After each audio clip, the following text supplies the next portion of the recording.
Okay, so in this video, it's going to cover 17.6, which is precipitation and separation of ions, and we'll briefly touch on 17.7, but that kind of just goes right in with this section. And so in this section, we will predict whether a precipitate will form under various conditions using what you guys already know now about KSP. Okay, so consider the following equilibrium equation. We have barium sulfate solid at equilibrium with barium ions and sulfate ions. And at any instant in time, not necessarily at equilibrium, we could write an equilibrium expression.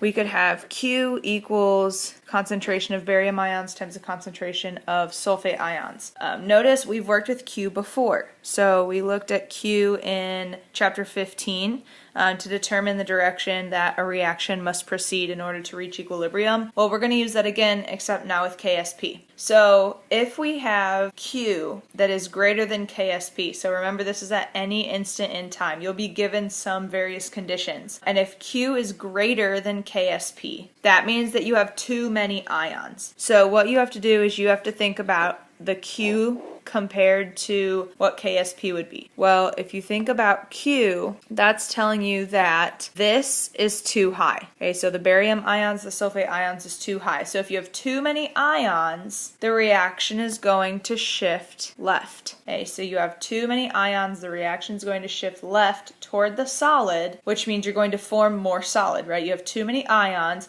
you're going to form more solid, which means precipitation will occur. So precipitation is forming the solid out of solution. So if your equilibrium expression, if it needs to shift left to counteract having too many ions, precipitation will occur until Q equals KSP. If Q equals KSP, that means the solution is already saturated, so the system is at equilibrium, and this is the highest concentration the solution can have without precipitating. When Q equals KSP, that's the maximum amount of solute that you could dissolve in order for it to be saturated. So that's kind of the definition of solubility. However, if Q is less than K, that means you don't have enough of the barium and the sulfate ions. So the reaction is going to shift right toward the ions. So more solid is actually going to dissolve until Q equals KSP, and you will not have a precipitate form. So from this, if you're given certain conditions, you could actually calculate Q and then compare it to KSP, which is in Appendix D, to figure out if you will have a precipitate form, if it's already at equilibrium, or if more solid would have to dissolve. So what is the significance of Q? When we have Q, that means that we could selectively precipitate solid out of solution. So we could get a solid out of the solution. So if you remove one metal ion from a solution of two or more metal ions, that's called selective precipitation. Okay, so if you actually pick one metal ion out and you react it with certain compounds and you precipitate that out, that's called selective precipitation. And so ions can be separated from each other based on the solubilities of their salt compounds. And this has been used for qualitative analysis of the presence of ions in solution.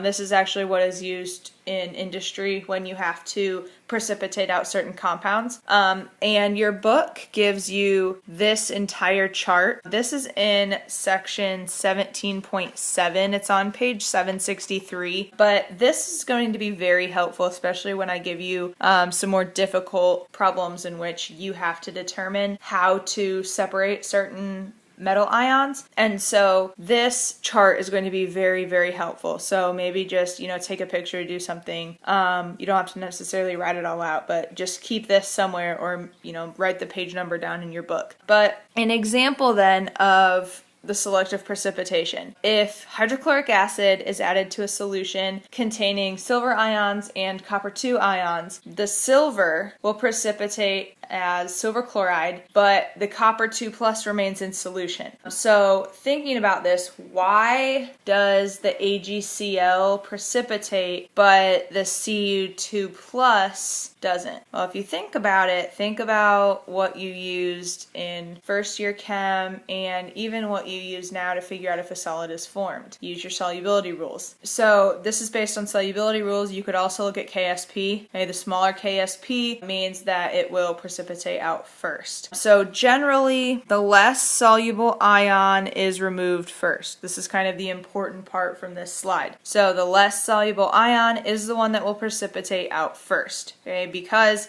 it's not as soluble, so it's much easier to precipitate out. Okay, so if we continue looking at the selective precipitation of ions, another example is the sulfide ion. Sulfide ions are very popular when you're separating metal ions, when you're precipitating them out. So here's an example. Consider a mixture of zinc ions and copper 2+ ions. The copper sulfide has a KSP of 6 times 10 to the negative 37, and zinc sulfide has a KSP of 2 times 10 to the negative 25th. So if you take a look at both of these values, CuS is less than ZnS. Okay, so copper 2 sulfide, cupric sulfide, is less soluble than zinc sulfide. So that means that your copper sulfide will be removed from solution first. So what would happen is as H2S is bubbled through the acidified green solution, black copper 2 sulfide forms. So the copper 2 sulfide forms first. So when the precipitate is removed, so say you filter it or you decant it, when that precipitate is removed, a colorless solution containing your zinc ions is what is left over. So once you remove that CuS, you have a colorless solution that has your zinc 2+ ions. But when more hydrosulfuric acid is added, a second precipitate that's white, that's your ZnS, that forms. So notice that both will form precipitates. If you look at your solubility rules, both are insoluble, but they both don't precipitate at the same time. And one will precipitate out before the other based on KSPs. So the lower the KSP,